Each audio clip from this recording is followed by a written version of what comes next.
Chapter 1 political ideas and concepts പറയുന്ന ആ ഒരു കോംപ്ലിമെൻ്ററി പേപ്പറിൽ മൊഡ്യൂൾ 4 ആയിട്ടുള്ള പൊളിറ്റിക്കൽ ഐഡിയോളജീസിനെ കുറിച്ചിട്ടാണ് നമ്മൾ ഈ വീഡിയോയിൽ ഡിസ്കസ് ചെയ്യാൻ വേണ്ടി പോകുന്നത്. ഇതിനകത്ത് ഇൻഡിവിജ്വലിസം, ലിബറലിസം, മാർക്സിസം, ഫാസിസം, അതുപോലെ തന്നെ ഗാന്ധിസം തുടങ്ങിയിട്ടുള്ള കാര്യങ്ങളൊക്കെയാണ് നമ്മൾ ഡിസ്കസ് ചെയ്യുന്നത്. അപ്പോൾ ഇൻഡിവിജ്വലിസം എന്ന് പറയുന്നത് വെച്ച് കഴിഞ്ഞാൽ വ്യക്തി സ്വാതന്ത്ര്യം എന്ന് പറയുന്നതിന് ഏറ്റവും അധികം മുൻഗണന നൽകിയിട്ടുള്ള ഒരു കൺസെപ്റ്റാണ് ഇൻഡിവിജ്വലിസം, അതായത് ഇൻഡിവിജ്വൽ ഓറിയൻറ്റഡ് എന്ന് നമുക്ക് പറയാൻ വേണ്ടി പറ്റും. ഇവിടെ സർക്കാരിൻ്റെ ഇടപെടൽ എന്ന് പറയുന്നത് വളരെയധികം മിനിമം ആവണമെന്നും അതുപോലെ തന്നെ വ്യക്തി സ്വാതന്ത്ര്യം അല്ലെങ്കിൽ വ്യക്തിത്വവാദം എന്ന് പറയുന്ന ഒരു കൺസെപ്റ്റിൽ ഓറിയൻറ്റഡ് ആയിട്ട് നിൽക്കുന്നതാണ് ഇൻഡിവിജ്വലിസം എന്ന് പറയുന്നത്.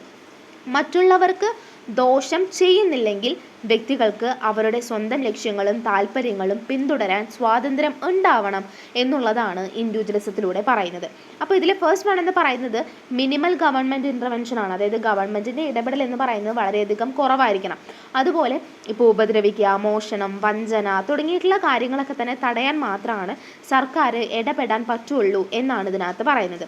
അതുപോലെ അമിതമായിട്ടുള്ള രീതിയിൽ ഗവൺമെൻറ്റിൻ്റെ ഇൻ്റർവെൻഷൻ അല്ലെങ്കിൽ ഭരണകൂടം നിയന്ത്രിക്കുന്ന പോലെ, അല്ലെങ്കിൽ നമുക്കറിയാലോ ഭരണകൂടം എത്രത്തോളം നിയന്ത്രിക്കുന്നുണ്ടെന്ന്. അപ്പോൾ അത്തരത്തിലുള്ള നിയന്ത്രണങ്ങളൊന്നുമില്ലാതെ സ്വന്തം ഇഷ്ടത്തിനനുസരിച്ചിട്ടുള്ള തിരഞ്ഞെടുപ്പുകൾ നടത്താനും അവരവരുടെ വ്യക്തിത്വങ്ങൾക്ക് ഡെവലപ്പ് ആവുന്ന തരത്തിലുള്ള ഒരു ലൈഫ് മുന്നോട്ട് കൊണ്ടുപോകാനും ഒക്കെ തന്നെ പറയുന്നതാണ് ഇൻഡിവിജ്വലിസം എന്ന് പറയുന്നത്. അപ്പോൾ വ്യക്തികൾക്കുള്ള സ്വാതന്ത്ര്യമാണ് ഇവിടെ ഹൈലൈറ്റ് ചെയ്ത് നിൽക്കുന്നത്. സെക്കൻഡ് വൺ എന്ന് പറയുന്നത് ജോൺ സ്റ്റുവേർട്ട്സ് മിൽസ് വ്യൂ ആണ്. അതായത് മില്ലിൻ്റെ ഒരു കാഴ്ചപ്പാട് അനുസരിച്ചിട്ട് ഓൺ ലിബേർട്ടി എന്ന് പറയുന്ന ഒരു കാര്യത്തെക്കുറിച്ച് പറയുന്നുണ്ട്. അപ്പോൾ ഓൺ ലിബേർട്ടി എന്ന് പറയുന്ന അദ്ദേഹത്തിൻ്റെ എസ്സേയിൽ വ്യക്തികൾ എന്ന് പറയുന്ന അവരുടെ പ്രവർത്തനങ്ങൾ മറ്റുള്ളവർക്ക് ദോഷകരമായിട്ടുള്ള രീതിയിൽ ബാധിക്കുന്നില്ല എന്നുണ്ടെങ്കിൽ അവരുടെ ഇഷ്ടാനുസരണം പ്രവർത്തിക്കാൻ വേണ്ടിയിട്ട് സ്വാതന്ത്ര്യം ഉണ്ടാകണം എന്നാണ് ജോൺ സ്റ്റുവേർട്ട് മില്ലിൻ്റെ കാഴ്ചപ്പാട് വെച്ച് പറയുന്നത്. അതായത് മറ്റുള്ളവർക്ക് ദോഷം വരാതിരിക്കാൻ മാത്രമാണ് ഭരണകൂടം എന്ത് ചെയ്യണം, ശ്രദ്ധിച്ചാൽ മതി. അതായത് ഞാൻ ചെയ്യുന്നൊരു കാര്യം മറ്റുള്ളവർക്ക് ദോഷം ഉണ്ടാവാൻ വേണ്ടി പാടില്ല, അത്രയേ ഉള്ളൂ. തേർഡ് വൺ എന്ന് പറയുന്നത് റോൾ ഓഫ് ദി സ്റ്റേറ്റ് ആണ്. സ്റ്റേറ്റിൻ്റെ പങ്കിനെ കുറിച്ച് പറയുകയാണെന്നുണ്ടെങ്കിൽ ഒരു രാജ്യത്തിൻ്റെ വ്യക്തികളെ സംരക്ഷിക്കുക എന്നുള്ളതാണ്. അതായത് മറ്റ് എക്സ്റ്റേണൽ ആയിട്ടുള്ള കാര്യങ്ങളിൽ നിന്നും ആ ഒരു രാജ്യത്തിൻ്റെ മൊത്തത്തിലുള്ള ആളുകളെ സംരക്ഷിക്കുക, രാജ്യത്തെ സംരക്ഷിക്കുക എന്നുള്ളതാണ് സംസ്ഥാനത്തിൻ്റെ ഇടപെടലിൽ പറയുന്നത്. അതുപോലെ സ്വത്തവകാശങ്ങൾ സംരക്ഷിക്കണം, ശാരീരിക ഉപദ്രവം, മോഷണം, വഞ്ചന ഇങ്ങനെയുള്ള കാര്യങ്ങളിൽ നിന്നൊക്കെ തന്നെ വ്യക്തികളെ പരിരക്ഷിക്കുക എന്നുള്ളതാണ് സ്റ്റേറ്റിൻ്റെ റോളായിട്ട് പറയുന്നത്. പിന്നെ ഈ പകർച്ചവ്യാധികളൊക്കെ തന്നെ തടയുക, അതുപോലെ ഭക്ഷണമില്ലാത്തവർക്ക് ഭക്ഷണം നൽകുക, ഭരണകൂടത്തിൻ്റെ ഒരു പങ്കായിട്ടൊക്കെയാണ് ഇത്തരത്തിലുള്ള കാര്യങ്ങളാണ് ചില വ്യക്തികൾ പറഞ്ഞിട്ടുണ്ടായിരുന്നത്. അപ്പോൾ ഇത്തരത്തിലുള്ള കാര്യങ്ങൾ മാത്രം ചെയ്താൽ മതി ഒരു സ്റ്റേറ്റ് എന്ന് പറയുന്നത് എന്നാണ് അവരതിൽ ഉദ്ദേശിക്കുന്നത്. ഇനി നമ്മൾ ഡിസ്കസ് ചെയ്യാൻ വേണ്ടി പോകുന്നത് ഡെവലപ്മെൻറ്റ് ഓഫ് ഇൻഡിവിജ്വലിസ്റ്റിക് തിയറിയാണ്. അതായത് എങ്ങനെയാണ് ഈ ഒരു ഇൻഡിവിജ്വലിസം എന്ന് പറയുന്ന ഒരു കാര്യം ഉരുത്തിരിഞ്ഞ് വന്നത്, ആ ഒരു തിയറീൻ്റെ എങ്ങനെയാണ് സ്റ്റാർട്ട് ചെയ്തത്, ആ തിയറി എങ്ങനെയാണ് ഫോം ചെയ്ത് വന്നിട്ടുണ്ടായിരുന്നത്, അതിൻ്റെ ഹിസ്റ്റോറിക് ആയിട്ടുള്ള കുറച്ച് റൂട്ട്സിനെ കുറിച്ച് പറയുകയാണെന്നുണ്ടെങ്കിൽ യൂറോപ്പിൽ ഉണ്ടായിരുന്ന നവോത്ഥാനവും നവീകരണവും ഒക്കെ തന്നെ ഈ ഒരു ഇൻഡിവിജ്വലിസ്റ്റിക് തിയറി എന്ന് പറയുന്നത് ഉണ്ടാവാൻ വേണ്ടി കാരണമായി. 18-ാം നൂറ്റാണ്ടിൽ ഫ്രഞ്ച് ഫിസിയോക്രാറ്റ്സുകൾ കുറച്ചുകൂടി വ്യാപാരം റിലേറ്റ് ചെയ്തിട്ടുള്ള കാര്യങ്ങൾക്ക് എതിരായിട്ട് പൂർണ്ണമായിട്ട് രീതിയിൽ വികസിപ്പിച്ചെടുത്ത ഒന്നായിരുന്നു ഇൻഡിവിജ്വലിസ്റ്റ് തിയറി എന്ന് പറയുന്നത്. ഓപ്പൺ ആയിട്ടുള്ള കോമ്പറ്റീഷൻ, ട്രേഡ്, നമ്മൾ ഈ പറഞ്ഞിട്ടുള്ള വാണിജ്യം, അതിലൊക്കെ തന്നെ സർക്കാരിൻ്റെ ഇടപെടൽ കുറയ്ക്കുന്നതിന് വേണ്ടിയിട്ട് അക്കാലത്ത് ആളുകൾ വാദിച്ചിട്ടുണ്ടായിരുന്നു. ഇതിനെ റിലേറ്റ് ചെയ്തിട്ട് വന്നിട്ടുണ്ടായിരുന്ന പ്രധാനപ്പെട്ട തിങ്കേഴ്സ് എന്ന് പറയുന്നത് ആഡം സ്മിത്ത് ആണ്. സാമ്പത്തികമായിട്ടുള്ള സ്വാതന്ത്ര്യം ഉണ്ടാവണം, അവിടെ സർക്കാരിൻ്റെ ഇടപെടൽ എന്ത് ചെയ്യണം, കുറവാവണം എന്ന് നമ്മൾ കുറേ വട്ടം പഠിച്ചിട്ടുണ്ട് കേട്ടോ. അപ്പോൾ ആഡം സ്മിത്ത് പറഞ്ഞ അനുസരിച്ചിട്ടാണെന്നുണ്ടെങ്കിൽ സാമ്പത്തികമായിട്ടുള്ള ഈ ഒരു സ്വാതന്ത്ര്യത്തെയും കുറഞ്ഞ സർക്കാർ ഇടപെടലിനെയുമാണ് അദ്ദേഹം ഇതിൽ പിന്തുണച്ചിട്ടുണ്ടായിരുന്നത്. John Stuart Mill, Herbert Spencer തുടങ്ങിയിട്ടുള്ള ആളുകൾ പറഞ്ഞിട്ടുണ്ടായിരുന്നത് ഇൻഡിവിജ്വൽ ഫ്രീഡത്തെ കുറിച്ചിട്ടാണ്. അതിൽ ഭരണകൂടത്തിൻ്റെ രീതിയിലുള്ള പരിമിതമായിട്ടുള്ള പങ്കിനെ കുറിച്ചിട്ടാണ് അവർ ഡിസ്ക്രൈബ് ചെയ്യുന്നത്. സോ ജർമ്മൻ തത്വചിന്തകരായിട്ടുള്ള കാന്റ്, വില്യം ഹബോൾട്ട് ഒക്കെ ഇത്തരത്തിലുള്ള ഇൻഡിവിജ്വലിസ്റ്റിക് തിയറി റിലേറ്റ് ചെയ്തിട്ടുള്ള ഒരുപാട് ആശയങ്ങൾ കൊണ്ടുവന്നിട്ടുണ്ട് കേട്ടോ. അപ്പോൾ അങ്ങനെയാണ് ഇതിൻ്റെ ഒരു ഹിസ്റ്റോറിക് ആയിട്ടുള്ളൊരു റൂട്ട് എന്ന് പറയുന്നത്. ഇതിൻ്റെ ബേസ് വരുന്നത്, അതായത് ബേസിസ് ഓഫ് ഇൻഡിവിജ്വലിസം എന്ന് പറയുന്ന കാര്യത്തിലേക്ക് വരുമ്പോൾ കാന്റ്, മില്ല്, ഹംബോൾട്ട് തുടങ്ങിയിട്ടുള്ള പലതരത്തിലുള്ള തിങ്കേഴ്സ് സർക്കാരിൻ്റെ ഇടപെടൽ എന്ന് പറയുന്നത് ഒരു ഇൻഡിവിജ്വലിൻ്റെ ഒരു ഡെവലപ്മെൻറ്റിന് അല്ലെങ്കിൽ ആ ഡെവലപ്മെൻറ്റിന് മൊത്തത്തിൽ ഇല്ലാതാക്കുകയാണ്, അല്ലെങ്കിൽ ആ വ്യക്തിത്വ വികസനത്തിനെ തടസ്സപ്പെടുത്തുമെന്ന് വിശ്വസിച്ചിട്ടുണ്ടായിരുന്നു. വ്യക്തികൾ അവരുടെ സ്വന്തം താല്പര്യങ്ങൾ മനസ്സിലാക്കാൻ വേണ്ടിയിട്ട് കഴിവുള്ളവരായിട്ടാണ് കാണുന്നത്. അതായത് എന്തൊക്കെ കാര്യങ്ങൾ ചെയ്യണം, എന്തൊക്കെ കാര്യങ്ങൾ ചെയ്യണ്ട എന്ന് മനസ്സിലാക്കാൻ അറിവുള്ള ആളുകളാണ് എന്ത് പറയുന്നത്, ഓരോ വ്യക്തികൾ എന്ന് പറയുന്നത്. അപ്പോൾ എന്ത് ചെയ്യണം, അവരുടേതായിട്ടുള്ള രീതിയിൽ സ്വാതന്ത്ര്യത്തെ പിന്തുടരാൻ വേണ്ടിയിട്ട് നമ്മൾ എന്ത് ചെയ്യണം, ചെയ്യണം, അവരെ വിടണം എന്നാണ് ഇതിൽ പറയുന്നത്. പൊളിറ്റിക്കലായിട്ടുള്ള ബേസ് എന്ന് പറയുമ്പോൾ ജോൺ ലോക്ക് എഴുതിയിട്ടുണ്ടായിരുന്ന സോഷ്യൽ കോൺട്രാക്ട് തിയറി എന്ന് പറയുന്ന ഗ്രന്ഥം റിലേറ്റ് ചെയ്തിട്ടാണ് പൊളിറ്റിക്കൽ ആയിട്ടുള്ള ഒരു ബേസ് ഇൻഡിവിജ്വലിസത്തിന് ലഭിക്കുന്നത്. അവരുടെ ജീവൻ, സ്വാതന്ത്ര്യം, അതുപോലെ സ്വത്ത്, ഇങ്ങനെയുള്ള ഒരുപാട് സ്വാഭാവികമായിട്ടുള്ള അവകാശങ്ങൾ സംരക്ഷിക്കുന്നതിനുള്ള വക്താക്കളായിരിക്കണം സ്റ്റേറ്റ് എന്ന് പറയുന്നത്. ഭരണകൂടം എന്ന് പറയുന്നത് ഓരോ പേഴ്സൻ്റെയും വെൽഫെയറിന് വേണ്ടിയിട്ട് മാത്രമേ, ഒരു ലക്ഷ്യത്തിന് വേണ്ടിയിട്ട് മാത്രം നിൽക്കണമെന്നും അതൊരു സ്വയം ഒരു ലക്ഷ്യമല്ല, പക്ഷെ ഒരു മാർഗമായിട്ട് നിൽക്കണമെന്നാണ് ഭരണകൂടത്തിൻ്റെ കേസിൽ ഇതിൽ പറയുന്നത്. സയൻറ്റിഫിക് ആയിട്ടുള്ള ബേസ് കൊടുക്കുന്നത് ഹെർബർട്ട് സ്പെൻസർ ആണ്. അതായത് ഏറ്റവും അനുയോജ്യരായവരുടെ അതിജീവനം എന്ന് പറയുന്ന ഒരാശയം മനുഷ്യ സമൂഹത്തിൽ ഉപയോഗിച്ചിട്ടുണ്ട്. അതായത് കല്ലിന് കല്ല്, പല്ലിന് പല്ല് എന്ന് പറയുന്ന ഒരു സാധനം ഉണ്ടല്ലോ, ആ ഒരു അനുയോജ്യരായവർ മാത്രമാണ് ഈ ഒരു കാലഘട്ടത്തിൽ ജീവിച്ചു പോകൂ എന്ന് പറയുന്ന ഒരു ആശയത്തെയാണ് ഇതിൽ പറയുന്നത്. ഭരണകൂടത്തിൻ്റെ ഇടപെടലില്ലാതെ ഏറ്റവും ശക്തരായിട്ടുള്ള വ്യക്തികൾ മാത്രമാണ് എന്ത് ചെയ്യുള്ളൂ, അവിടെ അതിജീവിക്കുള്ളൂ. അതായത് ഇപ്പോൾ ഒന്നിനും വയ്യ, ഒരാൾ അടിയിടിക്കുന്നുള്ള ഒരു മാസ്കുലിൻ സാധനങ്ങളൊന്നുമില്ല, എന്നാൽ പിന്നെ നല്ല തൻ്റെയുള്ള ഒരാൾ പോയിട്ട് ഒരു അടി അടിച്ചിട്ട് നിങ്ങൾ ഈ സ്ഥലം മുഴുവൻ എൻ്റെ ആണെന്ന് പറഞ്ഞിട്ട് കഴിഞ്ഞാൽ എന്ത് ചെയ്യണം? അത്ര തന്നെ ഉള്ളൂ, അയാൾക്ക് ആ സ്ഥലം കിട്ടും, അല്ലാതെ മറ്റാൾ അവിടെ വീണടക്കേണ്ടി വരും. അപ്പോൾ അത്തരത്തിൽ ഏറ്റവും അനുയോജ്യരായിട്ടുള്ളവരുടെ അതിജീവനം എന്ന് പറയുന്നത് ഒരു കാര്യമില്ലാത്ത സാധനമാണ്. അപ്പോൾ ഭരണകൂടത്തിൻ്റെ ഇടപെടലില്ലാതെ ഏറ്റവും ശക്തരായിട്ടുള്ള വ്യക്തികൾ മാത്രമേ അതിജീവിക്കാൻ പാടുള്ളൂ എന്നാണ് ഇതിലൂടെ വാദിച്ചിട്ടുണ്ടായിരുന്നത്. ഒരു ഇക്കണോമിക് ആയിട്ടുള്ള ഒരു അടിത്തറയെ കുറിച്ച് പറയുകയാണെന്നുണ്ടെങ്കിൽ കുറഞ്ഞ സർക്കാർ ഇടപെടലിന് കീഴിൽ നല്ല രീതിയിലുള്ള സാമ്പത്തിക പ്രവർത്തനങ്ങൾ ഉണ്ടാവും എന്നാണ് ആഡം സ്മിത്ത് പറഞ്ഞിട്ടുണ്ടായിരുന്നത്. പിന്നെ അവിടെ ഉണ്ടാവുന്ന പ്രൈസ്, വേജ് ആവട്ടെ, റെൻ്റ് ആവട്ടെ, അങ്ങനത്തെ ഒരുപാട് കാര്യങ്ങൾ സ്വാഭാവികമായിട്ട് ക്രമീകരിക്കുന്നത് മൂലം ഒരു തുറന്ന മത്സരം എല്ലാവർക്കും പ്രയോജനം ചെയ്യുമെന്നാണ് ഇതിനകത്ത് പറഞ്ഞിട്ടുണ്ടായിരുന്നത്. അപ്പോൾ ഇതാണ് നമ്മുടെ ഇൻഡിവിജ്വലിസത്തിൻ്റെ ബേസ് എന്ന് പറയുന്നത്. ഇനി ഇതിന് പലതരത്തിലുള്ള ക്രിറ്റിസിസംസ് ഉണ്ട്. നമ്മൾ പറഞ്ഞ പോലെ അങ്ങനെയൊന്നും നടക്കില്ലല്ലോ. ഇൻഡിവിജ്വലിസം എന്ന് പറയുന്ന തിയറി മാത്രം ഫോളോ ചെയ്യുകയാണെന്നുണ്ടെങ്കിൽ പകുതി മനുഷ്യരുണ്ടാവില്ല, പകുതി ആളുകളും എന്താ പറയുക, ഒരുപാട് കുറ്റങ്ങളും കാര്യങ്ങളൊക്കെ ആയിട്ട് ഉണ്ടായിക്കൊണ്ടിരിക്കും. അതുകൊണ്ട് തന്നെ ഇതിൻ്റെ ഫസ്റ്റ് ആയിട്ടുള്ള കാര്യം എന്ന് പറയുന്നത് എല്ലാവരും അവരവരുടെ മികച്ച താല്പര്യങ്ങൾ മനസ്സിലാക്കാൻ കഴിവില്ല. അതായത് എന്താണ് ചെയ്യേണ്ടതെന്ന് മനസ്സിലാക്കാൻ കഴിവില്ലാത്ത ആളുകളാണ് ചുറ്റുമുള്ളത്. അതുകൊണ്ട് തന്നെ എന്താണ്, അത് നല്ല രീതിയിൽ ഉപയോഗിക്കാൻ വേണ്ടി പാടില്ല. അതുപോലെ ഓരോ വ്യക്തിയുടെയും ക്ഷേമം സംരക്ഷിക്കുന്നതിനും പ്രോത്സാഹിപ്പിക്കുന്നതിനും സ്റ്റേറ്റ് എപ്പോഴും മികച്ച സ്ഥാനത്ത് തന്നെ നിൽക്കണമെന്നാണ് ഇതിനകത്തൊരു ക്രിറ്റിസിസത്തിൽ പറയുന്നത്. പിന്നെ നമുക്കറിയാം വ്യക്തിവാദം, അതായത് നമ്മൾ ഈ ഇൻഡിവിജ്വലിസം എന്ന് പറയുന്നത് സാമൂഹികമായിട്ടുള്ള നിയന്ത്രണത്തിൻ്റെയും കൂട്ടായ ക്ഷേമത്തിനെയും കുറിച്ചുള്ള ഒരു പ്രാധാന്യം വേണം. കാരണം എല്ലാവരും ഒരുമിച്ചാണ് ഈ സൊസൈറ്റിയിൽ, എല്ലാവരും ഒരുമിച്ച് ചേർന്നാണ് നിൽക്കുന്നത്. അങ്ങനെ ഒരു സംഭവം എല്ലാവരുടേക്കും എത്തിക്കണം എന്നുള്ളതാണ് ഇൻഡിവിജ്വലിസത്തിനകത്ത് വേറൊരു രീതിയിൽ പറയുന്നത്. അതുകൊണ്ട് തന്നെ എന്താണ്, ഈ ഇൻഡിവിജ്വലിസം എന്ന് പറയുന്നത് കറക്റ്റായിട്ടുള്ള കാര്യമല്ല. ഒരു സമൂഹം എന്ന് പറയുന്നത് കൂട്ടായിട്ടുള്ള ക്ഷേമത്തിനും എല്ലാ തരത്തിലുള്ള സാമൂഹിക നിയന്ത്രണവും വേണ്ടതായിട്ടാണ് ഇവിടെ പറയുന്നത്. പിന്നെ നമ്മുടെ സ്റ്റേറ്റിൻ്റെ പിന്തുണ ആവശ്യമുള്ള വളരെ വീക്കറായിട്ടുള്ള ഒരുപാട് വ്യക്തികളുണ്ട്. അപ്പോൾ അത്തരത്തിലുള്ള വ്യക്തികൾ എന്ത് ചെയ്യണം, ഈ ഒരു ഇൻഡിവിജ്വലിസത്തിനകത്ത് അത്തരത്തിലുള്ള വ്യക്തികളെ അവഗണിക്കുകയാണ് ചെയ്യുന്നത്. അപ്പോൾ അത്തരത്തിലുള്ള ഒരു അവഗണന ഉണ്ടാവാൻ പാടില്ല എന്ന് ക്രിറ്റിസിസത്തിൽ പറയുന്നുണ്ട്. പിന്നെ ഏറ്റവും യോഗ്യരായിട്ടുള്ള അതിജീവനം എന്ന് പറയുന്ന ആശയം എന്ന് പറയുന്നത് മനുഷ്യ സമൂഹത്തെക്കുറിച്ചിട്ട് വളരെ, അതായത് മനുഷ്യന്മാരെ എല്ലാവരെയും തെറ്റിദ്ധരിപ്പിക്കുന്ന ഒരു കാര്യമാണ്. അതായത് ആരാണോ ഇപ്പോൾ സർവൈവൽ ഓഫ് ദ ഫിറ്റസ്റ്റ് എന്നാണല്ലോ പറയുന്നത്. അപ്പോൾ ആരാണോ ഏറ്റവും ഫിറ്റ് ആയിട്ടിരിക്കുന്ന അവർക്ക് സർവൈവ് ചെയ്ത് പോകാം എന്ന് പറയുന്ന ഒരു കാര്യം എന്ന് പറയുന്നത് സമൂഹത്തിന് കൊടുക്കുന്ന തെറ്റായിട്ടുള്ള ഒരു ധാരണയാണ്. അപ്പോൾ മനുഷ്യ സമൂഹം എന്ന് പറയുന്നത് ഒരു മത്സരത്തിലൂടെയാണ് പോകുന്നു എന്നുണ്ടെങ്കിൽ കൂടി ഒരു കോപ്പറേഷൻ, അവരുടെ സഹകരണയും പിന്തുണയും എന്ന് പറയുന്നത് എപ്പോഴും ഉണ്ടായിരിക്കണം എന്നാണ് ഇതിലൂടെ പറയുന്നത്. ഇനി മോഡേൺ ഇൻഡിവിജ്വലിസം ഉണ്ട് കേട്ടോ. അതായത് കുറച്ചുകൂടി മോഡേൺ ആയിട്ടുള്ള രീതിയിലേക്ക് വരുമ്പോൾ ഗ്രൂപ്പുകൾ, അസോസിയേഷൻസ്, ഇതിലൊക്കെ തന്നെ കുറച്ചുകൂടി ഫോക്കസ് ചെയ്യുന്നതിനാണ് മോഡേൺ ഇൻഡിവിജ്വലിസം എന്ന് പറയാം. അവിടെ വ്യക്തിഗത താല്പര്യങ്ങൾ സംരക്ഷിക്കുന്നതിൽ ഗ്രൂപ്പുകൾ ഉണ്ടാവും, അസോസിയേഷൻസ് ഉണ്ടാവും. ഇതൊക്കെ തന്നെ കുറച്ചുകൂടി മോഡേൺ ഇൻഡിവിജ്വലിസത്തിൻ്റെ ഒരു പ്രാധാന്യത്തെക്കുറിച്ചിട്ടാണ് പറയുന്നത്. ഇപ്പോൾ ഭരണകൂടമൊക്കെ തന്നെ അതിര് കടന്ന രീതിയിൽ അല്ലെങ്കിൽ പാർലമെൻ്ററി സംവിധാനത്തിലൂടെയൊക്കെ തന്നെ ഒരു സ്വേച്ഛാധിപത്യ ഭരണം കൊണ്ടുവരികയാണെന്നുണ്ടെങ്കിൽ ക്വസ്റ്റ്യൻ ചെയ്യാൻ വേണ്ടിയിട്ട് ഇത്തരത്തിലുള്ള അസോസിയേഷൻസിനും അല്ലെങ്കിൽ ഗ്രൂപ്പ്സിനും കഴിയും എന്നുള്ളതാണ് ഇതിനകത്ത് പറയുന്നത്.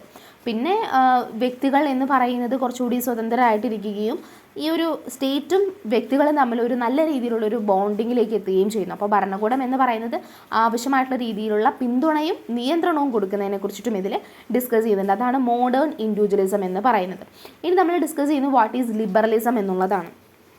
ഈ സ്വാതന്ത്ര്യം എന്ന് പറയുന്ന അല്ലെങ്കിൽ ആ ഒരു മീനിങ് വരുന്ന ലിബർ എന്ന് പറയുന്ന ഒരു ലാറ്റിൻ പദത്തിൽ നിന്നാണ് ലിബറലിസം എന്ന് പറയുന്ന ഈ ഒരു പദം ഉത്ഭവിച്ചു വരുന്നത്. അതിന് നമുക്ക് പറയുകയാണെന്നുണ്ടെങ്കിൽ കുറച്ചുകൂടി ഭരണഘടനാവാദം, നിയമവാഴ്ച, വികേന്ദ്രീകരണം, അതുപോലെ സ്വതന്ത്രവും നിഷ്പക്ഷവുമായിട്ടുള്ള പത്രപ്രവർത്തനം, സ്വതന്ത്രവും നീതിയുക്തവുമായിട്ടുള്ള തിരഞ്ഞെടുപ്പ്, പിന്നെ നമ്മുടെ റെപ്രസെൻറ്റേഷൻ, പ്രാതിനിധ്യ ജനാധിപത്യം, ഭൂരിപക്ഷ ഭരണം എന്നിവയുൾപ്പെടെയുള്ള വിവിധ തത്വങ്ങൾക്ക് വേണ്ടിയിട്ടാണ് ഈ ലിബറലിസം എന്ന് പറയുന്ന കൺസെപ്റ്റ് നിലകൊള്ളുന്നത്. ലിബറലിസം എന്ന് പറയുന്നത് ഒരു വ്യക്തിഗത അവകാശങ്ങൾക്കും സ്വാതന്ത്ര്യങ്ങൾക്കും വേണ്ടിയിട്ടാണ് മെയിനായിട്ട് പറയുന്നത്. മോണ്ടസ്ക്യൂവിൻ്റെ സ്പിരിറ്റ് ഓഫ് ലോസ്, ബെന്താമിൻ്റെ ഫ്രാഗ്മെൻറ്റ് ഓൺ ഗവൺമെൻറ്, ആഡം സ്മിത്തിൻ്റെ വെൽത്ത് ഓഫ് നേഷൻസ്, ജെ.എസ്. മില്ലിൻ്റെ ഓൺ ലിബർട്ടി, ജോൺ ലോക്കിൻ്റെ സിവിൽ ഗവൺമെൻറ്റിനെ കുറിച്ചിട്ടുള്ള ഇത്തരത്തിലുള്ള എസ്സേകളിലൊക്കെ തന്നെ പ്രധാന ഈ കൃതികളിലെല്ലാം തന്നെ ലിബറലിസത്തിൻ്റെ ഡെവലപ്മെൻറ്റിനെ കുറിച്ചിട്ടാണ് പറഞ്ഞിട്ടുള്ളത്. അപ്പോൾ എങ്ങനെയാണ് ലിബറലിസം എന്ന് പറയുന്നത് ഒറിജിൻ ചെയ്തു വരുന്നത്, അതിൻ്റെ ഡെവലപ്മെൻറ്റ് എന്താണ് എന്നാണ് നമ്മൾ ഡിസ്കസ് ചെയ്യുന്നത്. സോ നമുക്കറിയാം ആ ഒരു കാലഘട്ടത്തിൽ സഭ, നമ്മുടെ നിങ്ങൾക്കറിയാവുന്നൊരു സംഭവം തന്നെയാണ് അത്. ആ ഒരു കാലഘട്ടത്തിൽ ചർച്ചുകളുടെ കടന്നുകയറ്റത്തിനും അതുപോലെ ഭരണകൂടത്തിൻ്റെ ഏകാധിപത്യത്തിനും എതിരായിട്ടുള്ള പ്രതിഷേധമായിട്ടാണ് ലിബറലിസം എന്ന് പറയുന്ന ഒരു കാര്യം ഉരുത്തിരിഞ്ഞു വരുന്നത്. അത് ധാർമ്മികമോ അല്ലെങ്കിൽ മതപരമോ അല്ലെങ്കിൽ സാമൂഹികമോ സാമ്പത്തികമോ രാഷ്ട്രീയമോ ആകട്ടെ, മനുഷ്യജീവിതത്തിലെ എല്ലാതരം നിർബന്ധിത ഇടപെടലുകളിൽ നിന്നും സ്വാതന്ത്ര്യത്തിനായിട്ടുള്ള ഒരു സിദ്ധാന്തമാണ് ലിബറലിസം എന്ന് പറയുന്നത്. അപ്പോൾ വലിയ രീതിയിലുള്ള ഒരു റെസ്ട്രിക്ഷൻസും ഇടപെടലുകളും ഉണ്ടാവാൻ വേണ്ടി പാടില്ല. മതപരമായിട്ടുള്ള ഒരു സ്വേച്ഛാധിപത്യത്തിൽ നിന്ന് വ്യക്തികളെ മോചിപ്പിക്കാൻ വേണ്ടിയിട്ടാണ് ആ ഒരു കാലഘട്ടത്തിൽ നവീകരണ കാലഘട്ടങ്ങളിൽ ലിബറൽ പ്രസ്ഥാനം എന്ന് പറയുന്നത് ലക്ഷ്യമിട്ടുകൊണ്ടിട്ടുണ്ടായിരുന്നത്. പിന്നെ സോവറിനിറ്റി എന്ന് പറയുന്നത് ദേശീയ രാഷ്ട്രീയത്തിൻ്റെ അല്ലെങ്കിൽ രാഷ്ട്രത്തിൻ്റെ സ്വേച്ഛാധിപത്യത്തിനും പിന്നെ രാജാക്കന്മാരുടെ സ്വേച്ഛാധിപത്യത്തിനും എതിരെയായിട്ടാണ് ലിബറലിസം എന്ന് പറയുന്ന ഈ ഒരു കൺസെപ്റ്റ് കൊണ്ടുവന്നിട്ടുണ്ടായിരുന്നത്. കാരണം നമുക്കറിയാം സ്വേച്ഛാധിപത്യം എന്ന് പറയുമ്പോൾ അവരുടെ നാട്ടിലെ ആശയങ്ങളാണ് നടക്കുന്നത്. അവിടെ വ്യക്തികൾക്ക് ലിബർട്ടി എന്ന് പറയുന്ന കാര്യമില്ല. സോ ഈ ഒരു ലിബറലിസം എന്ന് പറയുന്നത് 1688 ഒരു മഹത്തായ വിപ്ലവം, ബിൽ ഓഫ് റൈറ്റ്സ് എന്ന് പറയുന്ന പ്രധാനപ്പെട്ട പല സംഭവങ്ങളിലേക്ക് നയിച്ചു എന്നാണ് പറയുന്നത്. അമേരിക്കയിലെ ലിബറലിസം 1776 അമേരിക്കൻ സ്വാതന്ത്ര്യ പ്രഖ്യാപനത്തെ സ്വാധീനിച്ചിട്ടുണ്ടായിരുന്നു. നാച്ചുറൽ റൈറ്റ്സ് അല്ലെങ്കിൽ ലോസ്, അവിഭാജ്യകരമായിട്ടുള്ള അവകാശങ്ങൾക്കൊക്കെ തന്നെയാണ് ലിബറലിസം അന്നത്തെ കാലത്ത് ഊന്നൽ നൽകിയിട്ടുണ്ടായിരുന്നത്. അതുപോലെ 1789 ഫ്രഞ്ച് നാഷണൽ അസംബ്ലി മനുഷ്യൻ്റെയും അല്ലെങ്കിൽ പൗരൻ്റെയൊക്കെ തന്നെ അവകാശങ്ങളുടെ പ്രഖ്യാപനം എന്ന് പറയുന്നത് അംഗീകരിക്കുകയാണ് ചെയ്യുന്നത്. സോ എല്ലാവരും, അതായത് മനുഷ്യരെന്ന് പറയുന്നത് സ്വതന്ത്രരും അവകാശങ്ങൾ എല്ലാവർക്കും തുല്യമാണ് എന്ന് പറഞ്ഞിട്ടുണ്ടായിരുന്നതായിരുന്നു ലിബറലിസം കൺസെപ്റ്റ് എന്ന് പറയുന്നത്. അപ്പോൾ ഏകദേശം നിങ്ങൾക്ക് അതിൻ്റെ ഒറിജിനും ഡെവലപ്മെൻറ്റും മനസ്സിലായി. ഇനി ഇതിൻ്റെ ബേസിക് പ്രിൻസിപ്പിളിലേക്കാണ് നമ്മൾ പോകുന്നത്. എന്താണ് ലിബറലിസത്തിൻ്റെ ബേസിക് പ്രിൻസിപ്പിൾസ് എന്ന് പറയുന്നത്? ഫസ്റ്റ് വൺ എന്ന് പറയുന്നത് ഫെയ്ത്ത് ഇൻ മാൻ ആണ്. അതായത് മനുഷ്യനിലുള്ള വിശ്വാസം എന്ന് പറയാം. ഇപ്പോൾ സ്വതന്ത്ര ചിന്തയിലും മനസാക്ഷിയിലുമുള്ള ഒരു വിശ്വാസം, വ്യക്തിഗതമായിട്ട് ആ ഒരു മനസാക്ഷി, ഇപ്പോൾ നമ്മുടെ മനസാക്ഷി പിന്തുണയ്ക്കുന്നില്ല ഈ ഒരു നിയമം അനുശാസിക്കാൻ അല്ലെങ്കിൽ തത്വങ്ങളൊക്കെ തന്നെ ചെയ്യാൻ വേണ്ടിയിട്ട്, അപ്പോൾ നമ്മളത് നിരസിക്കും അല്ലേ. അപ്പോൾ അതേപോലെ തന്നെ മനുഷ്യ മനസാക്ഷി പിന്തുണയ്ക്കാത്ത എല്ലാ കാര്യങ്ങളും നിരസിക്കുകയും മനുഷ്യ മനസാക്ഷി അക്സെപ്റ്റ് ചെയ്യുന്ന കാര്യങ്ങളെല്ലാം ചെയ്യുകയും ചെയ്യുന്ന തരത്തിലുള്ളൊരു സാധനമാണ് ഫെയ്ത്ത് ഇൻ മാൻ എന്ന് പറയുന്നത്. അതുപോലെ ഫെയ്ത്ത് ഇൻ ഇൻഡിവിജ്വൽ ലിബർട്ടി, സ്വാതന്ത്ര്യം എന്ന് പറയുന്നത് എല്ലാത്തിൻ്റെയും കേന്ദ്രമാണെന്നും വ്യക്തികൾ കുറച്ചുകൂടി യുക്തിസഹവും സ്വതന്ത്രമായിട്ടുള്ള രീതിയിൽ തീരുമാനങ്ങൾ എടുക്കണമെന്നുമാണ് ലിബറലിസത്തിനകത്ത് ഫെയ്ത്ത് ഇൻ ഇൻഡിവിജ്വൽ ലിബർട്ടിയിൽ പറയുന്നത്. ഫെയ്ത്ത് ഇൻ ഡെമോക്രാറ്റിക് വാല്യൂസ് എന്ന് പറയുന്നത് ജനാധിപത്യ മൂല്യങ്ങളിലുള്ള വിശ്വാസം എന്ന് പറയുന്നത് സ്വാതന്ത്ര്യം, സമത്വം, സാഹോദര്യം ഇതൊക്കെ തന്നെ ജനാധിപത്യത്തിൻ്റെ തത്വങ്ങൾക്ക് ഊന്നൽ നൽകുന്നു എന്നാണ്. ഫോർത്ത് വൺ പറയുന്നത് ഫെയ്ത്ത് ഇൻ വെൽഫെയർ സ്റ്റേറ്റ് ആണ്. വെൽഫെയർ സ്റ്റേറ്റിലുള്ള വിശ്വാസത്തെ കുറിച്ചിട്ട് സാമൂഹിക സേവന സ്ഥാപനമായിട്ട് പ്രവർത്തിച്ചിട്ട് ജനങ്ങളുടെ ക്ഷേമത്തിനായിട്ട് ഭരണകൂടം പ്രവർത്തിക്കണം എന്നാണ് വെൽഫെയർ സ്റ്റേറ്റിലൂടെ പറയുന്നത്. ഫിഫ്ത്ത് വണ്ണിൽ പറയുന്നത് ഫെയ്ത്ത് ഇൻ നാച്ചുറൽ റൈറ്റ്സ് ആണ്. അതായത് സ്വാഭാവികമായിട്ടുള്ള അവകാശങ്ങളുള്ള വിശ്വാസം, നമ്മുടെ ജീവന്, സ്വാതന്ത്ര്യം, സ്വത്ത് അങ്ങനെ ഉൾപ്പെടെയുള്ള എല്ലാ സ്വാഭാവിക അവകാശങ്ങളെന്ന് പറയുന്നതിൻ്റെ അവിഭാജ്യവും അടിസ്ഥാനപരമാണ്. അതെല്ലാം തന്നെ നമ്മൾ വിശ്വസിക്കണമെന്നാണ് ബേസിക് പ്രിൻസിപ്പിൾസ് ഓഫ് ലിബറലിസത്തിൽ 5ാമത്തെ പോയിന്റിൽ പറയുന്നത്.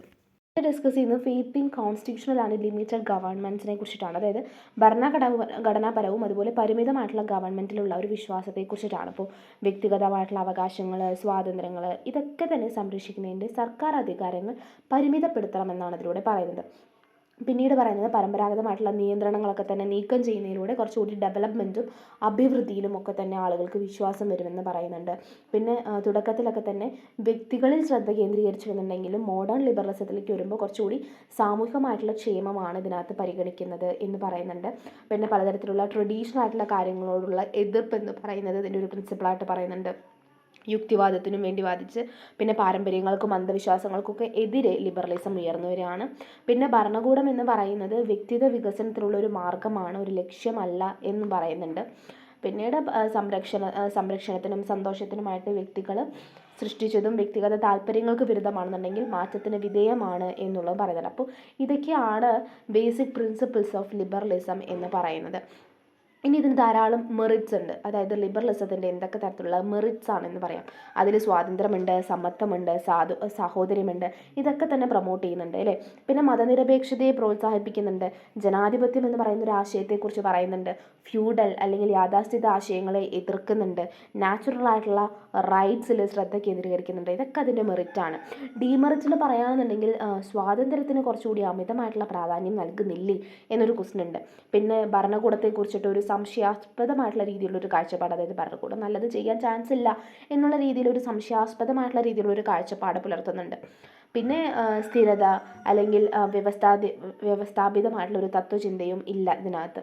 പിന്നെ വ്യക്തിയും സമൂഹവും തമ്മിലുള്ള ബന്ധത്തെ തെറ്റായിട്ട് വ്യാഖ്യാനിക്കുകയാണ് എപ്പോഴും ലിബറലിസം ചെയ്യുന്നത്. പിന്നെ ഭരണകൂടത്തെ ഒരു കൃത്രിമ സ്ഥാപനമായിട്ട് തെറ്റായിട്ട് കാണുകയും ചെയ്യുന്നത് ഇതിൻ്റെ ഡീമെറിറ്റ്സ് ആണെന്ന് പറയാം. ഇതാണ് ഇതിൻ്റെ മെറിറ്റ്സ് ആൻഡ് ഡീമെറിറ്റ്സ് പറയുന്നത്. ഇനി നമുക്ക് ഡെവലപ്മെൻറ്റ് സ്റ്റേജസ് ഓഫ് ലിബറലിസം എന്ന് പറയുന്ന ഒരു കാര്യത്തിലേക്ക് പോകുന്നുണ്ട്. എന്തൊക്കെ തരത്തിലുള്ള സ്റ്റേജസിലൂടെയാണ് ലിബറലിസം എന്ന് പറയുന്നത് ഡെവലപ്പ് ചെയ്ത് വന്നിരിക്കുന്നത്? നമുക്ക് അതിനകത്ത് ക്ലാസിക്കൽ ലിബറലിസം ഉണ്ട്, മോഡേൺ ലിബറലിസം ഉണ്ട്, എംപിറിക്കൽ ലിബറലിസം ഉണ്ട്, നിയോ ലിബറലിസം ഉണ്ട്, അങ്ങനെ ഒരുപാട് കാര്യങ്ങളുണ്ട്. അപ്പോൾ ഓരോന്നിനെ കുറിച്ച് നമുക്ക് അങ്ങനെ ഡിസ്കസ് ചെയ്യാം. ക്ലാസിക്കൽ ലിബറലിസം എന്ന് പറയുന്നത് 17-ാം നൂറ്റാണ്ടിലും 18-ാം നൂറ്റാണ്ടിലും ജോൺ ലോക്ക്, ജെറാമി ബെന്താം, അതുപോലെ ആഡം സ്മിത്ത് തുടങ്ങിയിട്ടുള്ള വ്യക്തികൾ പ്രോത്സാഹിപ്പിച്ച് കൊണ്ടുവന്നിട്ടുണ്ടായിരുന്നു, അതായത് പ്രൊമോട്ട് ചെയ്ത് കൊണ്ടുവന്നിട്ടുണ്ടായിരുന്ന ഒന്നായിരുന്നു ലിബറലിസം എന്ന് പറയുന്നത്. അവിടെ മെയിനായിട്ട് ഇൻഡിവിജ്വൽ വ്യക്തിഗത പരമാധികാരം എന്ന് പറയുന്നതും ഗവൺമെൻറ്റിൻ്റെ ഇൻ്റർവെൻഷൻ എന്ന് പറയുന്നത് വളരെയധികം കുറവ്, അതായത് പരിമിതമായിട്ടുള്ള സർക്കാർ ഇടപെടലിന് വേണ്ടിയിട്ടാണ് ഇത് ശ്രദ്ധ കേന്ദ്രീകരിച്ചിട്ടുണ്ടായിരുന്നത്. സോ പരിമിതമായിട്ടുള്ള സർക്കാർ അധികാരത്തിലൂടെ വ്യക്തി സ്വാതന്ത്ര്യം നേടിയെടുക്കുന്നതിനും പൗരസ്വാതന്ത്ര്യം അല്ലെങ്കിൽ സ്വകാര്യ സ്വത്തവകാശം, ലേസിസ് ഫെയർ സാമ്പത്തിക പോളിസീസ് ഇതൊക്കെ തന്നെ വേണ്ടി വാദിക്കുന്നതിനും വേണ്ടിയിട്ടാണ് ഈ ഒരു ക്ലാസിക്കൽ ലിബറലിസം എന്ന് പറയുന്ന കാര്യം ഊന്നൽ നൽകിയിട്ടുണ്ടായിരുന്നത്. മോഡേൺ ലിബറലിസം എന്ന് പറയുന്നത് ഈ ഒരു 19th സെഞ്ച്വറിയുടെയും 20th സെഞ്ച്വറിയുടെയും അവസാനത്തോട് കൂടിയിട്ടാണ് ഈ ഒരു മോഡേൺ ലിബറലിസം എന്ന് പറയുന്ന ഒരു കാര്യം വന്നിട്ടുണ്ടായിരുന്നത്. So JS Miller, TH Green തുടങ്ങിയിട്ടുള്ള തിങ്കേഴ്സാണ് ഈ ഒരു മോഡേൺ ലിബറലിസം എന്ന് പറയുന്നത് പ്രൊമോട്ട് ചെയ്തിട്ടുണ്ടായിരുന്നത്. വ്യക്തിപരവും സാമൂഹികവുമായിട്ടുള്ള ഇൻട്രസ്റ്റുകൾ അത് തമ്മിലുള്ള ബന്ധത്തിനെക്കുറിച്ച്, അതായത് നമ്മുടെ വ്യക്തികളും സമൂഹവും തമ്മിലുള്ള ആ ഒരു റിലേഷൻഷിപ്പിനാണ് നൽകുന്നത് എന്ന് നമ്മൾ ഈ ഒരു കാര്യത്തിൽ മറക്കരുത് കേട്ടോ. സോ വ്യക്തിഗത അല്ലെങ്കിൽ വ്യക്തിത്വങ്ങളുടെ വികസനം, സാമൂഹിക നീതി ഇതൊക്കെ തന്നെ ഉറപ്പാക്കുന്നതിന് ഒരു വെൽഫെയർ രാഷ്ട്രത്തിനും അതുപോലെ സാമൂഹികമായിട്ടുള്ള ജീവിതത്തിലൊരു ഗവൺമെൻറ്റിൻ്റെ ഇടപെടലിനും വേണ്ടിയിട്ടാണ്. അതായത് നല്ല രീതിയിലുള്ള ഒരു ഇടപെടൽ, ഗവൺമെൻറ്റിൻ്റെ ഇൻ്റർവെൻഷൻ എന്ന് പറയുന്നത് നല്ല രീതിയിൽ വേണം, ഒരു സജീവമായിട്ടുള്ള രീതിയിൽ ഒരു ക്ഷേമ രാഷ്ട്രത്തിന് വേണ്ടിയിട്ട് വേണം എന്നുള്ളതാണ് ഈ ഒരു മോഡേൺ ലിബറലിസത്തിനകത്ത് പറയുന്നത്. ഇനി എംപിരിക്കൽ ലിബറലിസം ഉണ്ട്. റോബർട്ട് ഡാല് അതുപോലെ ജോസഫ് ഷോപീറ്റർ തുടങ്ങിയിട്ടുള്ള ചിന്തകരെ പ്രോത്സാഹിപ്പിച്ചിട്ടുണ്ടായിരുന്ന ഒന്നായിരുന്നു ഈ ഒരു പ്രായോഗിക ലിബറലിസം അല്ലെങ്കിൽ എംപിരിക്കൽ ലിബറലിസം എന്ന് പറയുന്നത്. സമൂഹത്തിൽ ഒരു സന്തുലിതാവസ്ഥ എന്ന് പറയുന്ന കാര്യം കൈവരിക്കുന്നതിന് സാമൂഹികവും സാമ്പത്തികവും രാഷ്ട്രീയവുമായിട്ടുള്ള ഒരു നീതി ഉറപ്പാക്കുന്നതിനുമുള്ള ഒരു സംവിധാനം എന്നുള്ള രീതിയിലാണ് എംപിരിക്കൽ ലിബറലിസം എന്ന് പറയുന്ന ഒരു കാര്യം വന്നിട്ടുള്ളത്. സോ ജനാധിപത്യം എന്നുള്ളതാണ് ഇതിനകത്ത് മെയിനായിട്ട് കാണുന്ന ഒരു പോയിൻ്റ് എന്ന് പറയുന്നത്. സോ എല്ലാ കാര്യങ്ങളെയും വസ്തുതാപരമായിട്ടുള്ള രീതിയിലുള്ള വിശകലനത്തിനും സമൂഹം എന്ന് പറയുന്നത് തുല്യമായിട്ടുള്ള രീതിയിൽ സൃഷ്ടിക്കുന്നതിനുള്ള നിയമങ്ങൾ നടപ്പിലാക്കുന്നതിനും ഒക്കെ തന്നെ ഊന്നൽ നൽകുന്ന ഒന്നായിരുന്നു ഈ ഒരു എംപിരിക്കൽ ലിബറലിസം എന്ന് പറയുന്നത്. അതുപോലെ വ്യക്തി സ്വാതന്ത്ര്യം, യുക്തിസഹമായിട്ടുള്ള രീതിയിലുള്ള ഭരണം, അതിനൊക്കെ വേണ്ടിയിട്ടുള്ള അന്വേഷണത്തിൽ റൂട്ട്സ് ഉള്ള ഒന്നാണ് ഈ ഒരു ലിബറലിസം എന്ന് പറയുന്നത്. സോ ക്ലാസിക്കൽ മോഡേൺ ആയിട്ടുള്ള കാര്യങ്ങളൊക്കെ തന്നെ നമ്മളിതിലൂടെ ഡെവലപ്പ് ചെയ്തിട്ടുള്ള കാര്യത്തെക്കുറിച്ച് പറഞ്ഞു. സ്വാതന്ത്ര്യവും സമത്വവും പുരോഗതി ഇതിൻ്റെ ഒക്കെ തന്നെ അടിസ്ഥാന തത്വങ്ങൾ നിലനിർത്തിക്കൊണ്ട് മാറുന്ന ഒരു സാമൂഹിക ആവശ്യങ്ങളുമായിട്ട് ലിബറലിസം എന്ന് പറയുന്ന കാര്യം പൊരുത്തപ്പെടുന്നു. അപ്പോൾ ഡെവലപ്മെൻറ്റ് സ്റ്റേജസിൽ ഫസ്റ്റ് വൺ എന്ന് പറയുന്നത് ക്ലാസിക്കലാണ്, രണ്ടാമത് മോഡേൺ ആണ്, തേർഡ് വൺ എന്ന് പറയുന്നത് എംപിരിക്കൽ ലിബറലിസം ആണ്. ഇനി വാട്ട് ഈസ് നിയോ ലിബറലിസം എന്ന് നമ്മൾ മനസ്സിലാക്കണം. സോ നിയോ ലിബറലിസം എന്ന് പറയുന്നതിന് നവലിബറലിസം എന്നും കൂടി പറയാറുണ്ട്. ഒരു വളരെ ഇൻഡിപെൻഡൻ്റ് ആയിട്ടുള്ള ഒരു എക്കോണമിയിൽ അല്ലെങ്കിൽ മാർക്കറ്റിൽ മുതലാളിത്തത്തിന് ഊന്നൽ നൽകുന്ന മോഡേൺ സാമ്പത്തിക തത്വചിന്തയാണ് ഈ ഒരു ന്യൂ ലിബറലിസം എന്ന് പറയുന്നത്. സമ്പദ് വ്യവസ്ഥയിൽ എന്ത് ചെയ്യണം, സർക്കാരിൻ്റെ ഇടപെടൽ കുറയ്ക്കുകയും പ്രൈവറ്റ് ആയിട്ടുള്ള ഒരുപാട് ഇൻസ്റ്റിറ്റ്യൂഷൻസിന്, സംരംഭത്തിന് ഇത്തരത്തിലുള്ള കോമ്പറ്റീഷൻ അനുകൂലമാക്കുകയും ചെയ്യുന്ന തരത്തിലുള്ള പോളിസീസ് കൊണ്ടുവരണം എന്നുള്ളതാണ് ന്യൂ ലിബറലിസം എന്ന് പറയുന്നത്. ഇതിൻ്റെ ഫീച്ചേഴ്സ് നോക്കുമ്പോൾ നിങ്ങൾക്ക് കുറച്ചുകൂടി ക്ലിയർ ആവും. ഫ്രീ മാർക്കറ്റ്സ്, അതുപോലെ കട്ടിംഗ് പബ്ലിക് സ്പെൻഡിങ്, ഡീറെഗുലേഷൻ, അതുപോലെ പ്രൈവറ്റൈസേഷൻ ഒക്കെ തന്നെയാണ് ഇതിൻ്റെ ഫീച്ചേഴ്സായിട്ട് പറയുന്നത്. അപ്പോൾ സർക്കാരിൻ്റെ ഇടപെടലില്ലാത്ത ബിസിനസ്സുകൾ പ്രവർത്തിക്കണം എന്നുള്ളതാണ് ഫ്രീ മാർക്കറ്റ്സിൽ പറയുന്നത്. കുറഞ്ഞ രീതിയിലുള്ള നിയന്ത്രണങ്ങളാവാം, കമ്പനികൾക്ക് ഇൻ്റർനാഷണൽ ലെവലിൽ വ്യാപാരം നടത്താനും അവിടേക്ക് തന്നെ ഇൻവെസ്റ്റ്മെൻറ്റ് ചെയ്യാനുള്ള കൂടുതൽ സ്വാതന്ത്ര്യമൊക്കെ തന്നെ ഇതിനകത്ത് ഉൾപ്പെടുന്നുണ്ട്. പിന്നെ പബ്ലിക് സ്പെൻഡിങ് എന്ന് പറയുന്നത് കട്ട് ചെയ്യുക, പൊതുചെലവ് വെട്ടിക്കുറയ്ക്കുക. ഇപ്പോൾ വിദ്യാഭ്യാസം, ആരോഗ്യപാലനം തുടങ്ങിയിട്ടുള്ള സാമൂഹിക സേവനങ്ങൾക്കായുള്ള സർക്കാർ ചെലവ് കുറയ്ക്കുകയും സ്വകാര്യ മേഖലയ്ക്ക് ഈ സേവനങ്ങൾ കൂടുതൽ കാര്യക്ഷമമായിട്ട് നൽകാൻ കഴിയും. അതായത് നല്ല രീതിയിലുള്ള ഒരു വിദ്യാഭ്യാസം നൽകാൻ വേണ്ടി പൊതുവെ പ്രൈവറ്റ് സെക്ടേഴ്സിനാണ് എപ്പോഴും കഴിയുന്നത്. അപ്പോൾ ആ ഒരു പൊതുചെലവെന്ന് പറയുന്നത് വെട്ടിക്കുറയ്ക്കണമെന്നും നിയന്ത്രണങ്ങൾ നീക്കം ചെയ്യുക, അതായത് ബിസിനസ് പ്രവർത്തനങ്ങൾ നിയന്ത്രിക്കുന്ന സർക്കാരിൻ്റെ നിയമങ്ങൾ നീക്കം ചെയ്യുക എന്നുള്ളതും ഇതിൻ്റെ ഒരു ഫീച്ചറാണ്. സ്വകാര്യവൽക്കരണം, സർക്കാർ ഉടമസ്ഥയിലുള്ള സംരംഭങ്ങളും സേവനങ്ങളും ഒക്കെ തന്നെ സ്വകാര്യ കമ്പനികൾക്ക് വിട്ട് നൽകണമെന്നാണ് ഇതിനകത്ത് പറയുന്നുണ്ട്. അതുപോലെ തന്നെ ന്യൂ ലിബറലിസത്തിൻ്റെ സ്വാധീനം എന്ന് പറയുന്നത് ഗ്ലോബൽ ലെവലിലുണ്ട്, അതുപോലെ വികസ്വര രാജ്യങ്ങളിലും അമേരിക്കയിലും ഉണ്ട് ഇതിൻ്റെ സ്വാധീനം. അപ്പോൾ ന്യൂ ലിബറലായിട്ടുള്ള ഇത്തരത്തിലുള്ള നയങ്ങൾ ലോകമെമ്പാടും സ്വീകരിച്ചിട്ടുണ്ട്. പലപ്പോഴും IMF, ലോകബാങ്ക് തുടങ്ങിയിട്ടുള്ള അന്താരാഷ്ട്ര സംഘടനകൾ പ്രോത്സാഹിപ്പിക്കുന്നുണ്ട്. പിന്നെ മെക്സിക്കോ പോലുള്ള രാജ്യങ്ങളിൽ ന്യൂ ലിബറൽ പരിഷ്കാരങ്ങൾ, അതായത് വേതനം കുറയുന്നതും ജീവിത ചെലവ് വർദ്ധിക്കുന്നതും പോലുള്ള സാമ്പത്തിക വെല്ലുവിളികളിലേക്ക് നയിച്ചിട്ടുണ്ട്. അമേരിക്കയിലെ ന്യൂ ലിബറലിസം എന്ന് പറയുന്നത് ക്ഷേമ പദ്ധതികളും അതുപോലെ സാമൂഹിക സേവനങ്ങളും ഒക്കെ തന്നെ വെട്ടിക്കുറയ്ക്കുകയും ബിസിനസ്സുകൾക്ക് ഗുണം ചെയ്യുകയും പലപ്പോഴും ഇനക്വാളിറ്റീസ് വർദ്ധിപ്പിക്കുകയും ദരിദ്രരുടെ ജീവിതം ദുഷ്കരമാക്കുകയും ചെയ്തിട്ടുണ്ട് അമേരിക്കയിൽ ഈ ഒരു ന്യൂ ലിബറലിസം എന്ന് പറയുന്ന കാര്യം കൊടുത്ത സമയത്ത് കേട്ടോ. അപ്പോൾ അത്തരത്തിലുള്ള കാര്യങ്ങളൊന്ന് ശ്രദ്ധിക്കുക. ഇനി ഇതിൻ്റെ ക്രിട്ടിക്സ് എന്ന് പറയുന്നത്, ന്യൂ ലിബറലിസം എന്ന് പറയുന്നത് സാമ്പത്തിക വളർച്ച സൃഷ്ടിക്കാൻ വേണ്ടിയിട്ട് ലക്ഷ്യമിടുകയാണെന്നുണ്ടെങ്കിൽ ഇത് പക്ഷേ സാധാരണക്കാരേക്കാളും സമ്പന്നർക്കും കോർപ്പറേറ്റ്സുകൾക്കാണ് ഇത് ഗുണം ചെയ്യുന്നത്. അത് നമുക്ക് മനസ്സിലായില്ല. ഇപ്പോൾ ടോട്ടലായിട്ട് എൻ്റർപ്രണേഴ്സിനാണ് അത് പറ്റുള്ളൂ, വലിയ ബിസിനസ് ഹോൾഡ് ചെയ്യുന്നവർക്ക് മാത്രം, സാധാരണക്കാർക്ക് വലിയ പ്രശ്നമാണത്.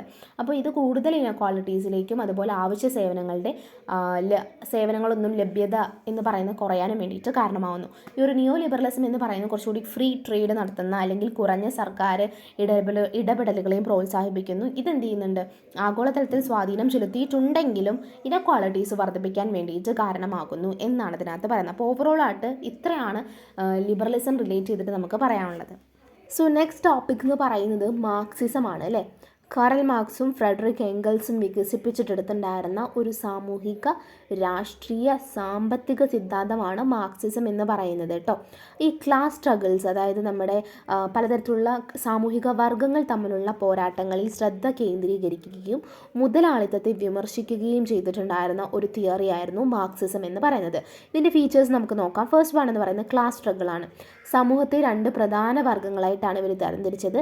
ഒന്ന് ബൂർഷാസി, അതായത് മുതലാളിത്ത വർഗ്ഗം എന്നും, സെക്കൻഡ് വൺ തൊഴിലാളി വർഗ്ഗം എന്നുള്ള രീതിയിൽ. ബൂർഷാസികൾ എന്ന് പറയുന്നത് കുറച്ചുകൂടി ഈ പ്രൊഡക്ഷൻ റിലേറ്റ് ചെയ്തിട്ടുള്ള കാര്യങ്ങൾക്കെല്ലാം ഉടമസ്ഥതയിലുള്ള ആളുകളാണ് ഈ മുതലാളിത്ത വർഗ്ഗം എന്ന് പറയുന്നത്. പക്ഷേ അതേസമയം നമ്മുടെ തൊഴിലാളി വർഗ്ഗം എന്ന് പറയുന്നത് അതിജീവനത്തിന് വേണ്ടിയിട്ട് തങ്ങളുടെ അധ്വാനം അവർക്ക് വിൽക്കുന്നവരാണ്. സോ ഇവർ തമ്മിലുള്ള ഒരു സ്ട്രഗിളാണ് ക്ലാസ് സ്ട്രഗിൾ എന്ന് പറയുന്നത്. സെക്കൻഡ് വൺ ഹിസ്റ്റോറിക്കൽ മെറ്റീരിയലിസത്തെ കുറിച്ചിട്ടാണ്. ചരിത്രത്തെ നയിക്കുന്നത് ഈ ഭൗതിക ശക്തികളും സാമ്പത്തികമായിട്ടുള്ള പ്രവർത്തനങ്ങളുമാണ്. ആളുകൾ എന്ത് ചെയ്യും, സാധനങ്ങൾ ഉൽപ്പാദിപ്പിക്കുകയും അത് കൈമാറ്റം ചെയ്യുകയും ചെയ്യുന്ന രീതി സമൂഹത്തെയും ആ സംസ്കാരത്തെയും രാഷ്ട്രീയത്തെയും രൂപപ്പെടുത്തുന്നു എന്നാണ് ഇതിനകത്ത് പറയുന്നത്. തിയറി ഓഫ് സർപ്ലസ് വാല്യൂ എന്ന് വെച്ച് കഴിഞ്ഞാൽ തൊഴിലാളികൾക്ക് വേതനം ലഭിക്കുന്നതിനേക്കാൾ കൂടുതൽ മൂല്യം അവരുടെ, അതായത് ഇപ്പോൾ ഒരു സിമ്പിളായിട്ട് പറയുകയാണെന്നുണ്ടെങ്കിൽ ഒരു ഷൂ ഉണ്ടാക്കുന്ന ഒരു കമ്പനി വെച്ച് കഴിഞ്ഞാൽ ഇവർക്ക് ഒരു ഷൂ മേക്ക് ചെയ്യുന്ന സമയത്ത് ഒരു ഷൂ മേക്ക് ചെയ്യുമ്പോൾ ചിലപ്പോൾ 1 രൂപയോ 2 രൂപയോ കിട്ടുമെന്ന് വിചാരിക്കുക. ആ ഷൂ എന്ത് ചെയ്യുന്നുണ്ട്, 500 രൂപയ്ക്കാണ് വിൽക്കുന്നത് എന്ന് വിചാരിക്കാം. ഓക്കെ, അപ്പോൾ ഇതിനകത്ത് ഈ 2 രൂപ എന്ന് പറയുമ്പോൾ ഒരു വലിയ പ്രൊഡക്ഷൻ യൂണിറ്റ് ആയതുകൊണ്ട് ഈ 2 രൂപ വെച്ചിട്ട് അങ്ങനെ ഒരുപാടെണ്ണം ഉണ്ടാക്കിയെടുക്കുന്നുണ്ട്. ഒരു ദിവസത്തെ ഇവരുടെ കൂലി എന്ന് പറയുന്നത് ഒരു 300 രൂപയുടെ അല്ലെങ്കിൽ 200 രൂപയുടെ അടുത്താണെന്ന് വിചാരിക്കുക. അപ്പോൾ ഇത്രയും ഷൂസ് ഉണ്ടാക്കുന്ന ഇവർക്ക് ലഭിക്കുന്ന കൂലി എന്ന് പറയുന്നത് ഒരു ഷൂവിൻ്റെ വില പോലും ഇല്ല. സോ തൊഴിലാളികൾക്ക് വേതനത്തിൽ നിന്ന് ലഭിക്കുന്നതിനേക്കാൾ കൂടുതൽ മൂല്യം അവരുടെ അധ്വാനത്തിലൂടെ എന്ത് ചെയ്യുന്നുണ്ട്, ഉൽപ്പാദിപ്പിക്കപ്പെടുന്നുണ്ട്. സോ ഇത്തരത്തിലുള്ള സർപ്ലസ് ആയിട്ടുള്ള വാല്യൂ എന്ന് പറയുന്നതാണ് മുതലാളിമാരുടെ ലാഭം എന്ന് പറയുന്നത്. ഇത് തൊഴിലാളികളെ ചൂഷണം ചെയ്യുന്നതിലേക്കാണ് നയിക്കുന്നത്. ഫോർത്ത് വൺ എന്ന് പറയുന്നത് ഏലിനേഷനാണ്. തൊഴിലാളികൾ അവരുടെ അധ്വാനത്തിൽ നിന്നും അവർ സൃഷ്ടിക്കുന്ന ഉൽപ്പന്നങ്ങളിൽ നിന്നും സ്വന്തം മാനുഷികമായിട്ടുള്ള കഴിവുകളിൽ നിന്നും അവർ അന്യവൽക്കരിക്കപ്പെടുന്നു. കാരണം അവർക്ക് ഉൽപ്പാദന ഉപകരണങ്ങളൊന്നും സ്വന്തമല്ല. അതായത് അവർ ഉൽപ്പാദിപ്പിക്കുന്ന ഉപകരണങ്ങൾ ഇവരുടെയാണോ? അല്ല. ഉൽപ്പാദിപ്പിക്കുന്ന സാധനം ഇവരുടെയാണോ? അല്ല. ഈ തൊഴിലാളികളും മുതലാളികളും തമ്മിലുള്ളൊരു റിലേഷനും ഇല്ല. സൊസൈറ്റിയിൽ നിന്ന് അവർ മാറി നിൽക്കുന്നു. അവർ ഈ ഒരു അധ്വാനം മാത്രം, അതായത് അവർ രാവിലെ മുതൽ വൈകിട്ട് വരെ ഈ ജോലി ചെയ്ത് തിരിച്ച് വീട്ടിലെത്തുന്നു, പിന്നെയും ഇതന്നെ ചെയ്യുന്നു. അങ്ങനെ ഒരു സൈക്കിളിൽ പോയിക്കൊണ്ടിരിക്കുന്നു. അവർ സൊസൈറ്റിയിൽ നിന്നും ലേബറിൽ നിന്നും പ്രൊഡക്റ്റിൽ നിന്നും ഒക്കെ തന്നെ അവർ എന്ത് ചെയ്യുന്നുണ്ട്, ഏലിയനേഷൻ, അന്യവൽക്കരണം എന്ന് പറയുന്നൊരു കാര്യം നടക്കുന്നു. ഇനി അടുത്തത് റവല്യൂഷൻ എന്ന് പറയുന്നൊരു കാര്യം. ഇത്രയും ചൂഷണം ചെയ്യപ്പെട്ടിട്ടുണ്ടായിരുന്ന ഈ തൊഴിലാളി വർഗം എന്ന് പറയുന്നത് ഒടുവിൽ എന്ത് ചെയ്യുകയാണ്, ഈ ഒരു മുതലാളി വർഗത്തിനെതിരെ വിപ്ലവത്തിൽ കൊണ്ടുവരികയാണ്. അതായത് അവരുടേതായിട്ടുള്ള ആവശ്യങ്ങൾ പറയാൻ വേണ്ടിയിട്ട് അവരൊരു വിപ്ലവത്തിലേക്ക് പോവുകയാണ്. ആ വിപ്ലവത്തിൽ നിന്നും ഉയർന്നു വരുമെന്നും ഇത് മുതലാളിത്തത്തെ അട്ടിമറിക്കുന്നതിലേക്ക് നയിക്കുമെന്നാണ് നമ്മുടെ മാർക്സ് പ്രവചിച്ചിട്ടുണ്ടായിരുന്നത്. അതായത് എങ്ങനെയായിരുന്നോ നടന്ന കാര്യം അതാണ് മാർക്സ് അന്ന് പ്രവചിച്ചത്. അതായത് ആളുകൾ ഈ ചൂഷണത്തിനെതിരെ എന്ത് ചെയ്യും, പ്രൊട്ടസ്റ്റ് ചെയ്തിട്ട് അത് തൊഴിലാളി വർഗം വിജയിക്കുമെന്നാണ് ഇതിനകത്ത് പറഞ്ഞിട്ടുണ്ടായിരുന്നത്. തൊഴിലാളി വർഗത്തിൻ്റെ സ്വേച്ഛാധിപത്യം, അതായത് ഈ ഒരു വിപ്ലവത്തിന് ശേഷം തൊഴിലാളി വർഗം എന്ത് ചെയ്യും, ഭരണകൂടത്തിൻ്റെ നിയന്ത്രണം ഏറ്റെടുക്കുകയും ബൂർഷ്വാസിയെ അടിച്ചമർത്താൻ തുടങ്ങിയിട്ടുള്ള കാര്യങ്ങളൊക്കെ തന്നെ ഇതിനകത്ത് പറയുന്നുണ്ട്. പിന്നെ കമ്മ്യൂണിസ്റ്റ് സമൂഹത്തെക്കുറിച്ചിട്ട് ആത്യന്തിക ലക്ഷ്യം എന്ന് പറയുന്നത് ഈ ക്ലാസ് സ്ട്രഗിൾ ഇല്ലാത്ത, അതുപോലെ രാഷ്ട്രരഹിതമായിട്ടുള്ള ഒരു സമൂഹമാണ്. അവിടെ ഉൽപ്പാദന ഉപകരണങ്ങൾ ഇതൊക്കെ തന്നെ എല്ലാവരുടെയും സമൂഹത്തിൻ്റെ ഉടമസ്ഥയിലാവണമെന്നും സമ്പത്തും അധികാരവും ഒക്കെ തന്നെ നല്ല രീതിയിൽ വിതരണം ചെയ്യപ്പെടണമെന്നാണ് കമ്മ്യൂണിസ്റ്റ് സമൂഹം കൊണ്ട് ഉദ്ദേശിക്കുന്നത്. അപ്പോൾ ഇത്തരത്തിലുള്ള കാര്യങ്ങളാണ് ഇതിൻ്റെ ഫീച്ചേഴ്സ് എന്ന് പറയുന്നത്. ഈ ക്ലാസ് സ്ട്രഗിളും ഏലിയനേഷനും ഒന്നും മറക്കരുത്. കാരണം 2 മാർക്കിന് ചോദിക്കുന്ന ക്വസ്റ്റ്യൻസ് ആണ്. മാർക്സിസം എന്തായാലും 5 മാർക്കിന് അല്ലെങ്കിൽ 10 മാർക്കിന് ചോദിക്കാവുന്നത് ഒന്നാണ്. ഇനി എന്താണ് ഈ മാർക്സിസത്തിൻ്റെ ക്രിറ്റിസിസംസ് എന്ന് പറയുന്നത്? സോ സാമ്പത്തിക ശാസ്ത്രത്തിനാണ് ഈ ഒരു അമിതമായിട്ടുള്ള പ്രാധാന്യം കൊടുക്കുന്നത്. മറ്റ് സാമൂഹികവും സാംസ്കാരികവുമായിട്ടുള്ള സ്വാധീനങ്ങളെയൊക്കെ തന്നെ അവഗണിക്കുകയും മാർക്സ് എന്ത് ചെയ്യുന്നുണ്ട്, സാമ്പത്തിക ഘടകങ്ങൾക്ക് അതായത് വളരെയധികം പ്രാധാന്യം നൽകുന്നതായിട്ടാണ് വിമർശകർ പറയുന്നത്. പിന്നെ ഈ ഒരു ക്ലാസ് വാറുകളെക്കുറിച്ച് പറയുന്നുണ്ട്. അതായത് പലതരത്തിലുള്ള വിപ്ലവങ്ങളൊക്കെ തന്നെ അദ്ദേഹം പറഞ്ഞതുപോലുള്ള വലിയ തരത്തിലുള്ള വർഗ്ഗസമരം ഉണ്ടായിട്ടില്ല ആഗോളതലത്തിൽ എന്നാണ് പറയുന്നത്. പിന്നെ ഈ ഒരു സർപ്ലസ് വാല്യൂ റിലേറ്റ് ചെയ്തിട്ട്, അതായത് മൂല്യം എന്ന് പറയുന്നത്, ഈ ഒരു വാല്യൂ എന്ന് പറയുന്നത് സൃഷ്ടിക്കുന്നതിൽ ടെക്നോളജിയും മാനേജ്മെൻറ്റ് തുടങ്ങിയിട്ടുള്ള ഒരുപാട് ഘടകങ്ങളുണ്ട്. ആ പങ്കിനെ കുറിച്ചിട്ട് മാർക്സ് വളരെയധികം കുറച്ചാണ് കാണുന്നത്. ഇപ്പോൾ അധ്വാനം മാത്രമല്ല, ഇതിൽ ഒരുപാട് കാര്യങ്ങൾ കൂടി ഉണ്ട് എന്ന് ക്രിട്ടിക്സുകൾ പറയുന്നുണ്ട്. പിന്നെ മതങ്ങളെക്കുറിച്ചിട്ട്, ജനങ്ങൾ മതങ്ങളെക്കുറിച്ചിട്ടൊന്നും അതായത് മാർക്സിൻ്റെ വീക്ഷണം അനുസരിച്ചിട്ട് സാമൂഹികവും സാംസ്കാരികവുമായിട്ടുള്ള പങ്കിനെയാണ് അമിതമായിട്ട് അദ്ദേഹം പറയുന്നത്. അല്ലാതെ ഇത്തരത്തിലുള്ള മതത്തെയൊക്കെ തന്നെ അദ്ദേഹം നിരാകരിക്കുന്നതായിട്ട് കാണുന്നുണ്ട്. പിന്നെ മാർക്സിൻ്റെ കാഴ്ചപ്പാടെന്ന് പറയുന്നത് ഭരണകൂടത്തിൻ്റെയും ജനാധിപത്യ സ്വാതന്ത്ര്യത്തിൻ്റെയും ഒക്കെ തന്നെ ആവശ്യകത എന്ന് പറയുന്നത് അവഗണിക്കപ്പെടുന്നതായിട്ടാണ് ക്രിട്ടിക്സുകൾ പറയുന്നത്. പിന്നെ ആക്രമവുമായിട്ടുള്ള രീതിയിൽ കമ്മ്യൂണിസത്തിൻ്റെ ബന്ധം എന്ന് പറയുന്നത് ഇപ്പോൾ ക്ലാസ് രഹിതമായിട്ടുള്ള അല്ലെങ്കിൽ രാഷ്ട്രരഹിതമായിട്ടുള്ള ഒരു സമൂഹത്തെക്കുറിച്ചുള്ള കാഴ്ചപ്പാട് അപ്രായോഗികമാണ്. കാരണം ഒരു ഭരണകൂടമില്ലാത്ത, ഒരു രാഷ്ട്രമില്ലാത്ത രീതിയിലൊരു സമൂഹം കെട്ടിപ്പടുക്കുക എന്ന് പറയുന്നത് ഒരിക്കലും ശരിയായിട്ടുള്ളൊരു കാര്യമല്ല എന്ന് ക്രിട്ടിക്സുകൾ പറയുന്നുണ്ട്. പിന്നെ മുതലാളിത്ത സമൂഹത്തെക്കുറിച്ചിട്ട് വളരെ വിമർശനാത്മക രീതിയിലുള്ള വീക്ഷണമാണ് അദ്ദേഹം നൽകിയിട്ടുണ്ടായിരുന്നത്. സാമൂഹികവും സാമ്പത്തികവുമായിട്ടുള്ള നീതിക്കായിട്ട് അദ്ദേഹം വാദിക്കുകയും ചെയ്തിട്ടുണ്ടായിരുന്നു മാർക്സിസത്തിലൂടെ. പക്ഷേ വിവിധ അക്കാഡമിക് വിഷയങ്ങളിലും രാഷ്ട്രീയ പ്രസ്ഥാനങ്ങളിലും അദ്ദേഹം ഇതിലൂടെ സ്വാധീനം ചെലുത്തിയിട്ടുണ്ട് എന്നാണ് പറയുന്നത്. അപ്പോൾ ഇതൊക്കെയാണ് ക്രിറ്റിസിസംസ് ഓഫ് മാർക്സിസം എന്ന് പറയുന്നത്. അടുത്ത ഡിസ്കസ് ചെയ്യാൻ വേണ്ടി പോകുന്നത് വാട്ട് ഈസ് ഫാസിസം എന്നുള്ളതാണ്. 1-ാം ലോക മഹായുദ്ധത്തിന് ശേഷം ബെനീറ്റോ മുസോളിനിയുടെ കീഴിൽ ഇറ്റലിയിൽ ഉയർന്നു വന്ന ഒരു രാഷ്ട്രീയ തത്വചിന്തയാണ് എന്ത് പറയുന്നത്, ഫാസിസം എന്ന് പറയുന്നത്. ഇത് ശക്തമായിട്ടുള്ള രീതിയിലുള്ള കേന്ദ്രീകൃത നിയന്ത്രണത്തിന് ഊന്നൽ നൽകുന്നു. പലപ്പോഴും സ്വേച്ഛാധിപത്യ നേതാവിൻ്റെ കീഴിൽ വ്യക്തിഗത അവകാശങ്ങളെക്കാൾ രാഷ്ട്രത്തെയോ വംശത്തെയോ ഒക്കെ തന്നെ വിലമതിക്കുന്നതാണ് ഫാസിസം എന്ന് പറയുന്നത്. സോ ഒരാളുടെ കീഴിൽ എന്ത് ചെയ്യും, അവിടെ വ്യക്തിഗതമായിട്ടുള്ള അവകാശങ്ങളെക്കാളും എന്ത് ചെയ്യുന്നുണ്ട്, രാഷ്ട്രത്തിനും വംശത്തിനുമാണ് പ്രാധാന്യം നൽകുന്നത്. ഇതിൻ്റെ ഫീച്ചേഴ്സ് എന്ന് പറയുന്നത് അധികാരത്തെയും ഐക്യത്തെയും പ്രതീകപ്പെടുത്തുന്ന ലാറ്റിൻ പദമായിട്ടുള്ള ഫാസിസം എന്നുള്ള രീതിയിലാണ് ഇത് ഉരുത്തിരിഞ്ഞു വന്നിട്ടുണ്ടായിരുന്നത്. 1922 മുസോളിനിയുടെ കീഴിൽ ഇറ്റലിയിലും 1933 ജർമ്മനിയിൽ അഡോൾഫ് ഹിറ്റ്ലറുടെ കീഴിൽ നാസിസമായിട്ടാണ് ഈ ഒരു കാര്യം ഉയർന്നു വന്നിട്ടുണ്ടായിരുന്നത്. സോ സാമ്പത്തികമായിട്ടുള്ള പ്രതിസന്ധികൾ, രാഷ്ട്രീയമായിട്ടുള്ള ഇൻസ്റ്റെബിലിറ്റീസ്, ജനാധിപത്യ സർക്കാരുകളുടെ പരാജയങ്ങൾ എന്നിവയുടെ ഒക്കെ തന്നെയോടുള്ള ഒരു പ്രതികരണം എന്നുള്ള രീതിയിലാണ് ഫാസിസം ഉയർന്നു വന്നിട്ടുണ്ടായിരുന്നത്. ഇതിൽ മെയിനായിട്ടുള്ള അവരുടെ പ്രധാന തത്വം എന്ന് പറയുന്നത് ദേശീയതയാണ്. അതായത് രാഷ്ട്രത്തോടും വംശത്തോടൊക്കെ തന്നെ അങ്ങേയറ്റം വിശ്വസ്തതയും മഹത്വവൽക്കരണം. അതായത് അവരുടെ വംശമാണ്, അവരുടെ രാഷ്ട്രമാണ് ഏറ്റവും വലുത്, അതിനെ മഹത്വവൽക്കരിക്കുക എന്നുള്ള കാര്യമാണ് ചെയ്തിട്ടുണ്ടായിരുന്നത്. നമുക്ക് ഹിറ്റ്ലറുടെ കേസിലൊക്കെ തന്നെയാണ്. പിന്നെ സ്വേച്ഛാധിപത്യം, അതായത് ശക്തനായിട്ടുള്ള എപ്പോഴും കരിസ്റ്റമാറ്റിക് ആയിട്ടുള്ള ഒരു നേതാവിൻ്റെ കീഴിൽ കേന്ദ്രീകൃതമായിട്ടുള്ള ഒരു നിയന്ത്രണം ഉണ്ടാവും. പിന്നെ സൈനിക ശക്തി എന്ന് പറയുന്നത് അതിൻ്റെ അധിനിവേശം, അങ്ങനത്തെ കുറച്ച് കാര്യങ്ങളുണ്ട്.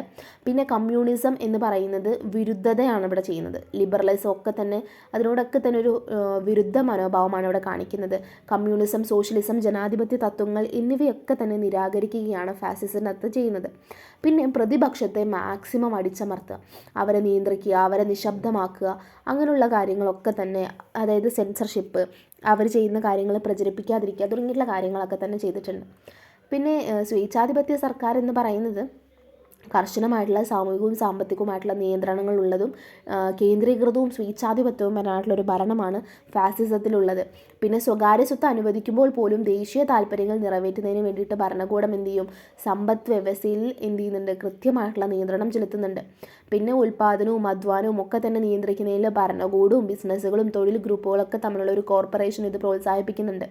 പിന്നെ വ്യക്തിഗതം അല്ലെങ്കിൽ സാർവത്രികമായിട്ടുള്ള അവകാശങ്ങളെക്കാളും ഒരു രാഷ്ട്രമാണ് അവിടെ മെയിൻ, അവരുടെ വംശമാണ് അവിടെ മെയിൻ, അങ്ങനെ ഒരു കാര്യമുണ്ട്. പിന്നെ ശത്രുക്കൾക്കെതിരായിട്ടുള്ള പ്രവർത്തനങ്ങളെ എപ്പോഴും ന്യായീകരിക്കുന്ന ഒരു സംഘം ഉണ്ട്.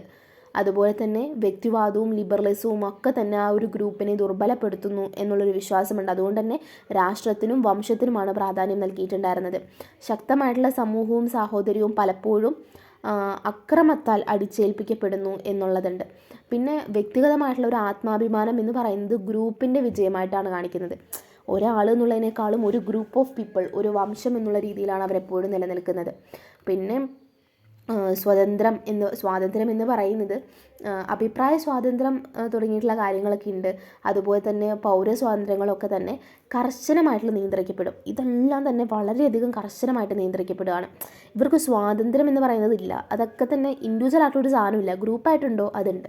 പിന്നെ ഹിറ്റ്ലറുടെ ഹോളോകോസ്റ്റ് പോലുള്ള കടുത്ത മനുഷ്യാവകാശ ലംഘനങ്ങളൊക്കെ തന്നെ ഫാസിസ്റ്റ് ഭരണകൂടങ്ങൾ പലപ്പോഴും നടത്തിയിട്ടുണ്ടായിരുന്നു. ഒരൊറ്റ നേതാവോ പാർട്ടിയോ ആണ് അവിടെ എന്ത് ചെയ്യുക, അധികാരം വഹിച്ചിട്ടുണ്ടായിരുന്നത്. പലപ്പോഴും അക്രമത്തിലൂടെയാണ് അവർ പ്രതിപക്ഷത്തെ ഇല്ലാതാക്കിയിട്ടുണ്ടായിരുന്നത്. ഒരു ഹിസ്റ്റോറിക്കൽ കോണ്ടെക്സ്റ്റ് പറയുകയാണെന്നുണ്ടെങ്കിൽ 2ാം ലോക മഹായുദ്ധത്തിന് ശേഷം ഇറ്റലിയിലെ സാമ്പത്തികവും രാഷ്ട്രീയമായിട്ടുള്ള രീതിയിൽ പ്രതിസന്ധികളെ മുതലെടുത്തുകൊണ്ടാണ് 1922 ഇറ്റലിയിൽ മുസോളിനി അധികാരത്തിൽ വരുന്നത്. ഇറ്റലീനെ എപ്പോഴും ഒന്നിപ്പിക്കാനും ഇറ്റലീനെ ശക്തിപ്പെടുത്താനും അവിടെ ഒരു ദേശീയത ഉണ്ടാക്കിയെടുക്കാനും സൈനിക ബലം ഉണ്ടാക്കിയെടുക്കാൻ വേണ്ടിയിട്ടാണ് അദ്ദേഹം ഇത് ചെയ്തിട്ടുണ്ടായിരുന്നത്. ജർമ്മനീനെ സംബന്ധിച്ച് വേഴ്സൈൽസ് ഉടമ്പടിക്ക് ശേഷം ജർമ്മനി കടുത്ത സാമ്പത്തികമായിട്ടുള്ള ബുദ്ധിമുട്ടുകളിലും രാഷ്ട്രീയമായിട്ടുള്ള ഇൻസ്റ്റെബിലിറ്റിയും നേരിട്ടു.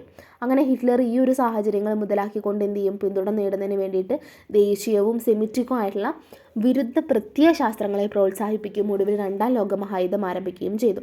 അങ്ങനെ സ്വേച്ഛാധിപത്യ നിയന്ത്രണങ്ങളിലൂടെ അവരെ എതിർക്കുന്നവരെ അടിച്ചമർത്തപ്പെടുകയും ആക്രമണം അഴിച്ചുവിടുകയും ചെയ്യുകയും രാഷ്ട്രത്തെ ഏകീകരിക്കാനും ശാക്തീകരിക്കാനും ശ്രമിക്കുന്ന ഒരു പിന്തിരിപ്പൻ രാഷ്ട്രീയ പ്രസ്ഥാനമാണ് ഫാസിസം എന്ന് പറയുന്നത്.